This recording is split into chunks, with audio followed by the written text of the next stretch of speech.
Welcome back to another episode of the Miami Heat Roundtable. I'm your host, Amir. For today's episode, we got Martel. You can find him at the Miami Heat Zone podcast. We got Trent. You can find him at the Miami Heat Network. And we have a special guest joining the program. And I know we haven't done a roundtable in a while, so we're finally back. And we have a great guest joining us today. We got Dominique, a.k.a. Sports T. How are you doing today, Dominique? Oh, I'm doing so fantastic. Thanks so much for having me here today, guys. I really appreciate it.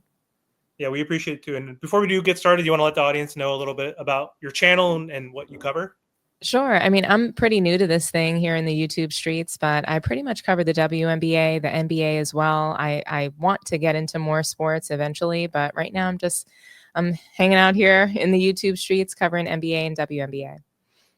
Awesome. We'll definitely link your channel in our description so our audience can find your stuff. Thanks so much.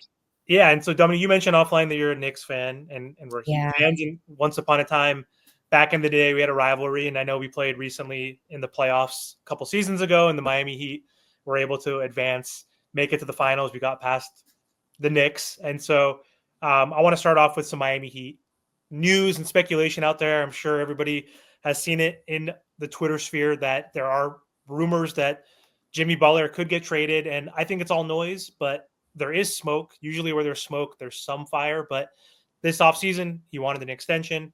Pat Riley basically said, we're going to wait and see. You've missed too many games. Every year you miss 20 games with the Miami Heat, so let's take a wait and see approach. And Jimmy's like, that's fine. Like, I don't need an extension. We'll see what happens. And I don't think anything's changed. I think it's just the dog days of the December timeframe in the NBA. And Shams is new to ESPN, and he just wants some eyeballs, some traffic. So they're saying all the same stuff that we've already heard. The Warriors are possibly interested. The Rockets are interested. Jimmy's from Houston. Like, the Brooklyn Nets are the only team that has cap space. So I don't know. There's been a lot of back and forth between Shams and Bernie Lee, Jimmy's agent, saying it's all cap. So what are your thoughts in general about the whole speculation around Jimmy Butler? Well, I have to say, I think that Jimmy Butler is fantastic. I hope he doesn't leave the Miami Heat just because I feel like his mindset, he's not too concerned with like big contracts. I don't see him leaving the team over $1. I think it's more about, for him, it's going to be about the relationship that he has with the organization. And so I think if they show that they value him, which I believe that they have shown that, but at the end of the day, they're old school. They're not out here just giving people contracts and giving people money just because. Or, Jimmy Butler is also not a guy who, he's not like this huge like ratings draw. I think he's great, and I do think that he's a celebrity in his own way, but I just see, as long as they have a good relationship, front office, and between him and Jimmy, he feels good about his teammates and all of that, I can see him staying. But the chatter is getting louder, and it's getting louder and louder. And so I think that perhaps Miami Heat might want to move off of him because of the injuries and things like that. They don't want to rebuild, so they're going to want to try to get something for him before he gets a little bit too old, a little too unplayable. So that's my thoughts. I hope he doesn't leave, because I feel like he's like the guard version of Haslam, So how you doing, Dominique? My name is Trent. Hey, Trent. What's going on? So you said, you don't want Jimmy Butler leaving, and I think that's fair. But if he does eventually leave and does get traded, is there a specific team that you think he does get traded to, or is there like a team that you would prefer him to get traded to if it's not with the Miami Heat? And then I have a second part, but I'll ask that after. As long as it's not the Lakers, I'm here for wherever he's going to choose to go. But he had Golden State, I think, as a destination that he was willing to go to. I think for Jimmy Butler, he just needs to make sure that he goes to a warm climate. I don't see him back on the 76ers. I don't want him with Embiid. That's not the right move for him. I think he needs to stay in a warm climate. So if he doesn't stay with the Heat, Houston could be a great landing spot just because they're a young team. They have Ime Udoka. They could be in a position to win instantly if they can capture Jimmy Butler, because even with the injuries, they don't need him all season long. They'll need his experience, his mental toughness come postseason. And then I actually just thought of another question when he was talking. You said you're a Knicks fan. So Miami and New York, we get matched up 4 times throughout the year, and then most likely we'll probably see each other in the postseason if Miami gets their act right in the regular season if we can be a top 6 seed. How did you feel about the Karl-Anthony Towns trade? One, but also, do you think your team's ready enough to, let's say, beat the Miami Heat? Because I think we're still better than y'all, and that's going to be me just talking trash. And then also take the next step and beat the Boston Celtics, because obviously your front office made these moves to compete against the Celtics. You traded for McHale, you traded Dante, you traded some players away. Do you think your team's ready to take that next step? No. So I think that those were mistakes, and I think that they were fatal mistakes. You don't trade away chemistry. Dante DiVincenzo, Mikal Bridges, Jalen Brunson, Josh Hart, they all played together at Villanova, my school, and those guys just know how to play basketball. We saw what they could do last postseason together. They were like the little engine that could, minus Julius Randle, a huge contract that they didn't have playing with them. And Dante DiVincenzo, he went and dropped 40 in the postseason. You don't trade that. That's not a guy that you trade, somebody that you can, have come up big, who's coming off the bench that drops 40. You just don't trade that. Not for somebody like Karl-Anthony Towns, who has really not shown much, but collapses in the postseason. So to me, all they did was literally trade for the same thing. Julius Randle is a disaster in the postseason, and so is Karl-Anthony Towns. So, and he's soft. So pretty much I see him breaking down come postseason. He's going to have great games in the regular season. He's a regular season player. He's not a postseason player. He's not, a contender. Right now, the Knicks are a pretender. The moves that they've made are pretending to contend. They are not going to make a deep run. I think that they, in fact, get knocked out in the first round, and so did the Timberwolves with that trade, especially if, Julius Randle continues to be healthy. As long as he's playing, he's going to be a hurt to the Timberwolves, not a help come postseason. And Karl-Anthony Towns, he get your big ass in the paint. Stop playing the perimeter. We don't need you there. Postseason, I don't need you taking a shit ton of threes. Get your ass in the paint and fucking defend. So, I just think that it wasn't good. I'm not on board with the trade. I think that they went back, although I applaud them for making moves. I believe who I believe in for the Knicks is I believe in Jalen Brunson and Rick Brunson. Those guys, they're just the ideas that they have, the way that they're trying to lead this team. I can get behind that, but it's just not enough, unfortunately. So Dominique, we all know that you don't like the Lakers. Please explain to everybody, what is your beef? I think Martell's frozen. He's not. No, I'm not. What do you mean? He's not? Okay, but look, so to continue off with the New York Knicks, I love how you said, Karl-Anthony Towns has been soft throughout the playoffs, and we all know this too, by the way. I'm not his biggest fan at all. I think he's horrible when it comes to that. But I will say this year, and you said he's a regular season player, and I agree to an extent, but this year he's looking a little different from Minnesota days. I've been watching him play, and he's probably you and Jalen Brunson. Oh, him and Jalen Brunson are probably the top 2 players on the team, of course. But I just feel like a different type of energy. Like I see him talking a little bit more trash because Karl-Anthony Towns' little voice is soft. He little flims, like he little, like, no offense, like he's just a little like a girl. He act like a girl, but since he hit New York, he acting tough. He acting a little gangster. And I think that's something that he needs to bring to the playoffs, and the intensity. That's what the playoffs are. So do you think he could carry that over? And you already kind of answered that question, but I feel like I've been seeing a little bit more from Karl-Anthony Towns. And I agree with you. I agree with you. I want to believe in what I'm seeing right now, that we're, out in us New Yorkers, we're out there calling him Bodega Cat. I want to believe that he can bring that energy to the postseason. It's just I'm on a wait and see with Cat. He also has, Thibodeau. Thibodeau is not going to allow for him to be soft.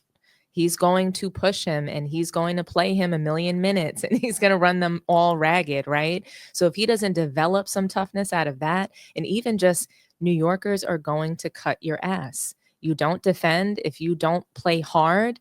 That's the main thing. We don't have to win. New York Knicks don't have to win. We never win. It's not about winning for us. It's just we want guys that get out there, put their head down, and work hard every single night. And that's similar to like Miami Heat culture. Miami Heat I don't know that you guys are looking for a title every year, but you want your team to be watchable. You want them to be out there having a sense of pride, having pride in your hometown, having pride in your teammates like that.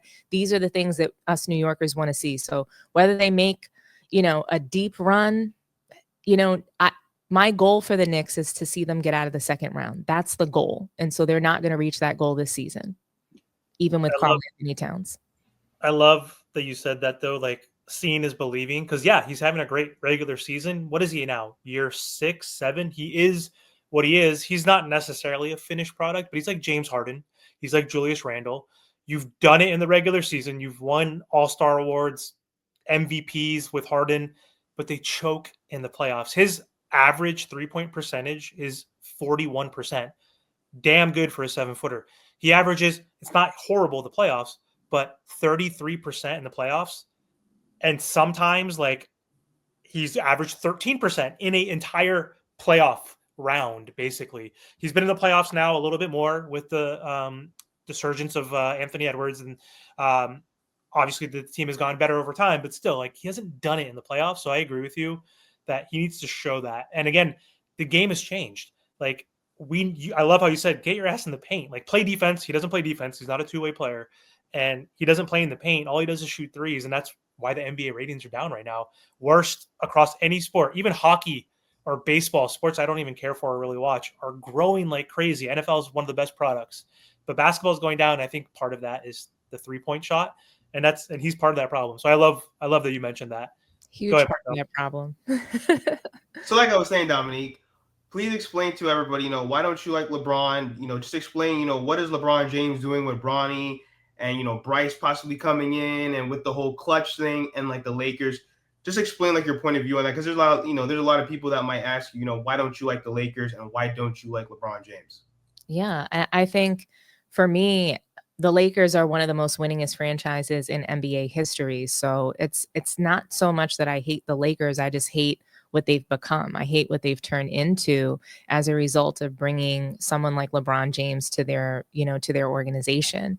And, it's just become a circus of celebrity. It's more, we're watching a reality show, the Kardashians. We're not watching, basketball. The reason why I don't like LeBron James is because his career has been manufactured and he's created a divide in basketball. Basketball and sports in general, they're supposed to bring people together. Growing up, that's what it did. Whether you hated a team or hated a particular player, that was sports culture. You were supposed to hate players. Knicks fans hated Michael Jordan. We didn't really hate him as a person, but those are the kind of narratives that are spewed in today's, kind of NBA where, people are hating on someone. They rooted for him to lose. That's basketball culture. People are supposed to root for you to lose. Stop crying.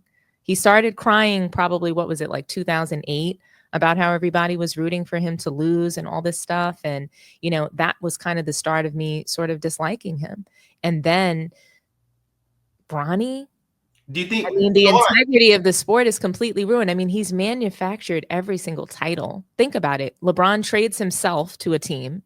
Then mysteriously, that first year he gets there, they don't win anything. And then the next year, all of a sudden they win. And why is that? Because coaches had to get fired. Teammates had to be traded. Think about how many careers have been left in the dust, completely and totally ruined in the wake of LeBron James. Whatever happened to Isaiah Thomas? He was a star point guard for the Celtics, goes to the Cleveland Cavaliers, and surprise, surprise, he wants to do his job. He wants to play in his point guard role that he's been, contracted to do. But of course, playing alongside LeBron James means that you're not allowed to play your game because he has so many holes in his game. All he's going to be able to do is grab the ball, run full head of steam down the court, bum rush the lane, and that's the game. So guys can't play. They have to become a catch and shoot player. Point guards are no longer allowed to play in their position, even wings. No one is actually allowed to play in their role when they play with LeBron James. So I don't like what he's done to the sport. You see Caitlin Clark playing like that. You see Luka Doncic playing this way. You see Nikola Jokic playing this way. These guys are hoarding points, rebounds, and assists, turning the ball over with abandon. That's not good basketball. That's not team basketball. And then we have to take a look at, the fact that there's so many like really great talents that we never get to really see it because of star ball. Star ball, it equates to Bron ball. And it's just not good. It's not good basketball. It's not a good brand of basketball. That's why the ratings are down. Not just because of the 3-point shot. It's because when you think about what a point guard does, when you think about what a shooting guard does, nobody's doing it anymore. The existent, like Draymond Green is a fucking center. This is a joke. And a point guard. That's what I'm trying to say. Because players have holes in their games and they don't take the off season to actually work on that, this is why we're seeing this brand of basketball that we have today. This is why ratings are down. So do you think that Bronny James should have been drafted? Because we said this like the other day, maybe like 2 streams ago, and a bunch of people were saying, oh, no, he should be there. I really don't think he's done anything. I think the only reason why he's in the NBA is obviously because of his father. But do you even think he's even worthy enough to even be drafted? No. Absolutely not. I think that it hurts the integrity of the sport. And, I'm okay with him having a job in the NBA, but drafted? Why did we need the draft spectacle? He shouldn't have been drafted at all. And people want to sit here and denigrate the 55th pick. Martel, do you have any family members that would have changed their life? Absolutely. What about you, Amir? Do you know anybody that would have loved to have been the 55th pick in the draft? That needed that opportunity way more, that deserved that opportunity to hear their name called. So that's the problem that I have with it. It's not about nepotism, because nepotism actually, it's supposed to apply to people who are qualified. It's just like, you said, Amir, that you worked in tech for years, right? The owner, CEO of a company can go ahead and hire his son or, his daughter and whatnot, maybe over someone else that's also qualified, that might have been more qualified, but you need to know something about it. You can't just, come in, do a shit job, not show and prove that you don't belong, and people are just supposed to accept it. So it's not mainly that, I'm not going to say that Bronny just shouldn't be in the NBA at all, because obviously we've seen players maybe that shouldn't be there that are there, right? We've seen NBA busts before. We've seen guys that were great in college that completely tanked as a pro. So, Bronny James could get better. He could, but I don't agree with him being drafted at the 55th pick, taking a roster spot, a guaranteed 4-year contract from another player that was more deserving. He snatched Quincy Oliveri's contract from him. There were more deserving players. Now, when you talk about Caitlin Clark, there was a bunch of people who, they were hating on her the whole season. And it's crazy because we always talk about, people should be supporting the WNBA, but their own women who are in the sport were not supporting her. Like, if anything, they were knocking her down, pretty much beating her up almost every single game. So what do you think about Caitlin Clark this past season? I think she was phenomenal. I think that she brought the WA to another level just with her, logo 3-point shooting. We haven't seen that, and she brought something different to the WNBA. So how do you feel about Caitlin Clark? So I think, and and love the channel, love that you guys have me here, but I do disagree with you to those points, because we did see it. You might not have seen it, Amir. You might not have seen it. Folks who never watched the WNBA might not have seen it, but girls had been shooting from the logo. Sabrina Ionescu, she was not in the 3-point competition with Steph Curry for no reason. She was there because of that. Jewel Lloyd had been shooting from the logo. Again, when you see an American, what people are calling Caitlin Clark, they're calling her a thoroughbred. Okay, she is a straight white woman from the middle, Midwest, that was balling, that played for an Iowa team that wasn't good. She was basically what Caitlin Clark did in Iowa is what Bronny James was supposed to do at USC. He played for a shit team. He should have been shining. So that's the thing with Caitlin Clark. She's good. I think she's a great player. But you want to know what other record she broke last year? All-time record for, turnovers. She does not handle the ball well. She cannot handle the ball under defensive pressure. She struggled mightily halfway through the WNBA season.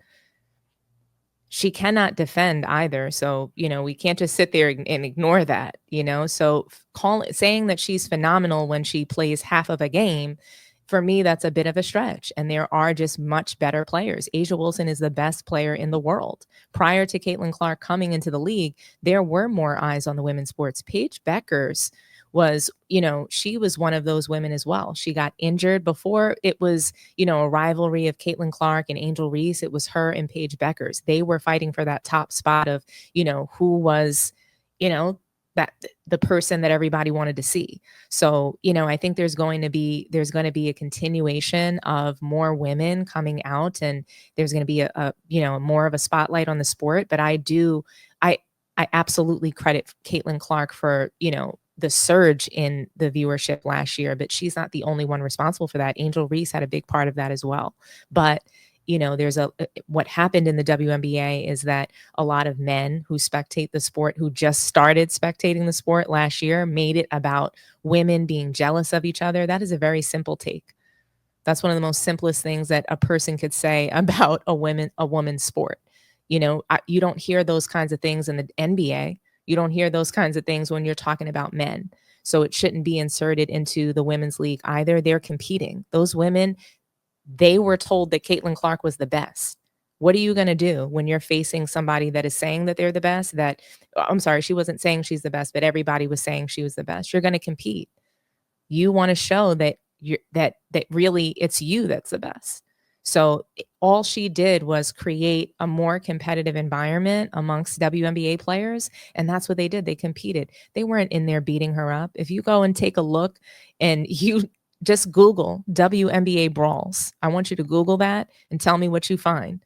What Caitlin Clark faced in this past season was nothing. I want to tell you nothing. They did not beat her up. Okay. A little hip check. That's very normal in WNBA. And honestly, the things that happen in the WNBA, much worse. They're a very physical league. They play like 80s NBA basketball. And that shouldn't change for Caitlin Clark. If we're going to change those rules for her, it takes away from why people are actually watching it and why they're not watching the NBA now. 100%. Hey, Dominique, man, listen, I just want to give you a big claps, man, because I needed to hear that, because a lot of people don't understand this, man. They don't understand this type of stuff about the WNBA and about the Caitlin Clark and Angel Reese, and there was players way before, a lot of great talent. But talking about Angel Reese, how do you feel about Angel Reese? One, about her game, because her percentage is not the greatest. And do you think she is going to succeed long term? Like, do you think if she doesn't work on this jump shot or get better offensively, can she maintain as like a global piece? And I know her podcast, and she was already global before, but do you think she can just keep as a WNBA standard as being a great player? Do you think she can continue to be that if she doesn't improve her offensive game? And how do you truly feel about her? Because she gets a lot of hate on the internet and social media and stuff like that. So I just kind of want to see how you feel about her. Dom, you're on mute. Sorry about that. I think because she's able to hustle and get her own damn rebound, she will have long-term success. I mean, I would have put her on the Olympic team this past season and not Caitlin Clark. They could have used her. I would have swapped Brittany Griner with Angel Reese, and we would have seen better success. She would have been playable in the fourth quarter and not Brittany Griner. She can defend the perimeter as well as the paint. She can get rebounds, her own rebounds. So yeah, she misses all these shots and she can still get her own rebounds. So, but she's begging for girls to box her out. So yes, I do think that she can sustain success just because of how hard she works on the defensive end and the offensive end. She can actually shoot the ball. She just doesn't shoot it enough. It's like, it seems like, what is she? She's farsighted. It's like closer to the rim she gets, she can't shoot. Further from the rim, she can hit 3-pointers at will. She's not as bad of a shooter as we think that she is, but also she has an injury in her leg. So she has like a rod in her leg or something, and that's why she can't really jump. So the fact that she can't jump and she's playing like this, I have a lot of confidence in her, and I think she's only going to get better. Plus, she has a lot of WNBA and NBA legends behind her that work with her, that have her back. So, I think she's going to continue to get better and better. But my God, you're right, Trent. I mean, she is god awful with those fucking layups. I just want to see her hit her layups. I am tired of seeing her miss those shots, but I love the fact that she is a hustler. She fights and battles it out for her rebounds. I'm not going to sit there and credit Caitlin Clark for a triple-double when she's getting those easy rebounds because she's just hanging out in the corner guarding the weakest shooter, and she's getting those long rebounds. Angel Reese is in the paint battling. She's going to be successful. I love it. And I know this is kind of going back to what you said before we got into the WNBA, but I was hearing you talk about LeBron James, and you said LeBron James makes people around him that play different roles. And so I'm a Russell Westbrook fan, if you didn't know. And so when Russ was on the Lakers, Russ, we all know, needs the ball in his hand. And when he does not have the ball in his hand and he's playing quarter, or he has to shoot or catch and shoot, that's not his game. So when I heard you say that, I was smiling because I'm just like, man, they try to ruin my boy Russ's career going to LA because LeBron wants the ball in his hand, and it just wasn't a good fit. But talking about LeBron has been gone for the last 2-3 games, and you don't got to answer this question. There might be some truth to it, but there might not. A lot of people are saying LeBron's just taking a step back because he's getting old, his body can't handle it, and that might be the truth. But I'm pretty sure a lot of people know what's going on in the world. LeBron, do you think LeBron's involved in this whole Diddy situation and he's just trying to step away real quick? Well, I think there's two different things happening. I think that LeBron, is taking a little trip to the Balco chambers or something like that. He's like, juicing up for, getting ready to drop another 40-point performance or something like that. And then I also think that he's just trying to, perhaps he's waiting for a deposition. Who knows? He could be trying to deal with the Diddy situation behind closed doors. There's a lot of allegations surrounding LeBron. There's more and more people coming out against him. But, I think that he's really just taking this time actually to rest his body and, do whatever treatments he does and, in order to get ready for coming back. Yeah, I don't follow the pop culture close enough. Obviously, I'm aware of all the Diddy allegations and whatnot, but I don't know. Ain't no party like a Diddy party. That's what he said. I mean, he seems like a good dude, but there's a lot of good people in the history who became serial killers, and you never know, right? You can never know. You just don't know. You just don't know, right? Like you could have the perfect life, but you could be a complete fraud. But I don't think that. I don't want to believe these things about him. I don't want to believe that, he is involved in a PED scandal. I don't want to believe that he's involved with Diddy and what's going on there. I hope that he's totally clean in that, because regardless of how I feel about LeBron James, he's still one of our Black heroes, one of our Black sports heroes. And I just, for the story of basketball, for the legacy of the NBA, and just the last 22 years that he's been playing basketball, I wouldn't want him to go down as a cheat or as a potential, trafficker. Yeah, he seems like a good dude. He cares about his community. He seems to give back a lot. Obviously, he built that university. Like, he seems like a philanthropist, and he said that that university was a failure, though. Fraudulent. Yeah. So it's like a fraudulent school. Like the principal slapped a kid. Everybody that goes there, I think they've all they pretty much failed out of school. There's no, the I Promise school failed. And I'm not saying that's LeBron's fault. I'm just saying that, I don't know how much he truly cares either, is what I'm saying. Like, I just don't really know. I want to believe in LeBron. I want to believe that he has good intentions, but, even just seeing this whole situation with Bronny, taking an opportunity from someone else that was like yourself, LeBron comes from, just a different background. He wasn't always rich. So why would you take an opportunity from someone that, it could have changed their life, when your son did not need this at all? He could have done anything. He could have still been in the league, but you took a roster spot from somebody else. So when you tell me that he cares about his community, I just don't know how much. Yeah. And to touch on that last piece too, it's like, even if he went undrafted, he could have told the NBA, hey, I'm LeBron James. I get to pick. he's the GM for a reason. He's going to say, hey, don't pick up my son. But they could have got him as an undrafted player. That's what I'm saying. Someone else could have got that.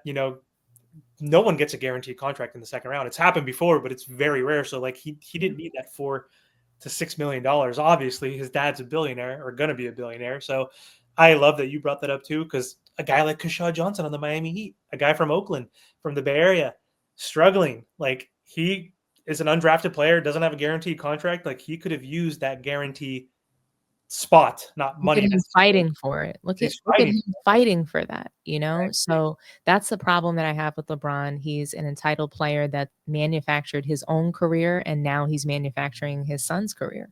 And who knows, maybe even Bryce will be next. And, I'm hoping that LeBron James will retire before that should happen. And, maybe he'll be an owner of a team and he'll just throw Bryce on it.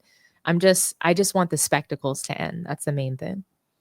Hopefully it will soon. We'll see. But anyway, thank you so much for hopping on our podcast today. Really appreciate it. And before we do hop off, do you want to let the audience know again a little more about your YouTube channel, where they can find you on social media? Yeah, you can find me at Sports T on Facebook, X, as well as Instagram, on YouTube at Sports T as well. And yeah, I'm just here to cover sports and NBA specifically. But yeah, come check me out. Talk to me nice. Thank you again. Thank you.